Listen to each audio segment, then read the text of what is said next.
Remue ménage. Remue ménage.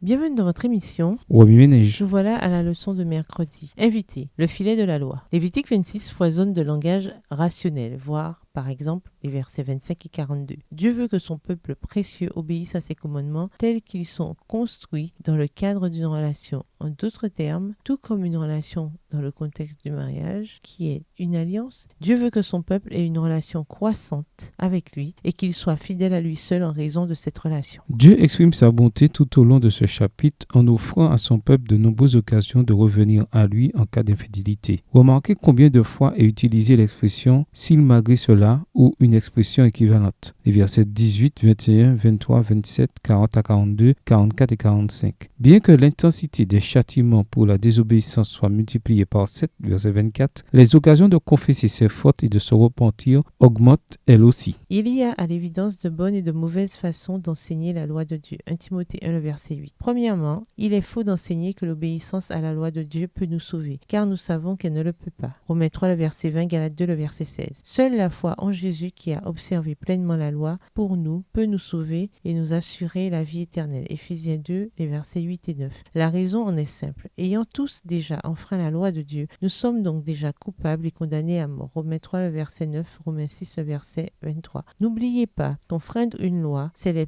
enfreindre toutes. Jacques 2, le verset 10. Deuxièmement, il est également faux d'enseigner que ceux qui ont reçu Jésus en tant que sauveur peuvent continuer à enfreindre la loi de Dieu tout en s'attendant à être sauvés. C'est là une tromperie très courante contre laquelle l'apôtre Paul nous a spécifiquement mis en garde. Romains 3, le verset 8 et 1 Corinthiens 6, les versets 9 à 11. La victoire sur le péché ne se produit pas sans préparation, stratégie et effort de notre part. Mais la bonne nouvelle, c'est que Jésus nous donne à la fois des occasions de nous repentir, ainsi que la puissance par son esprit de mener une vie juste et sainte, même dans un monde déchu. Romains 8, verset 4. Lorsque nous luttons contre le péché, il nous offre le pardon et lorsque nous résistons à la tentation, il nous rend capable de remporter la victoire. Jacques 4, versets 7 et 8. 1 Jean 1, verset 9. Apocalypse 12, verset 11. Étant tous des pécheurs, nous avons tous désespérément besoin de la bonté de Dieu. Le Créateur a déversé sur nous sa bonté en pardonnant nos péchés et en nous donnant la puissance de résister à la tentation. Par conséquent, ceux qui enseignent que nous ne pouvons pas vaincre nos péchés sont en contradiction directe avec les paroles de Dieu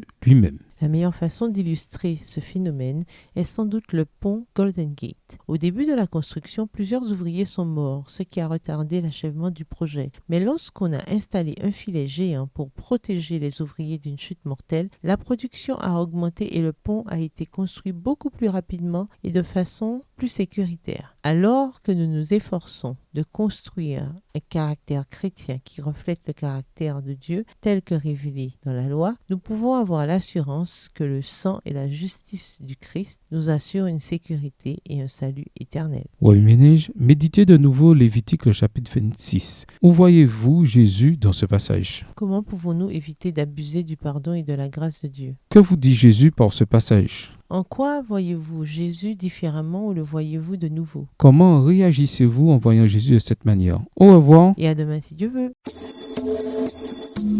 Remue ménage. Remue ménage.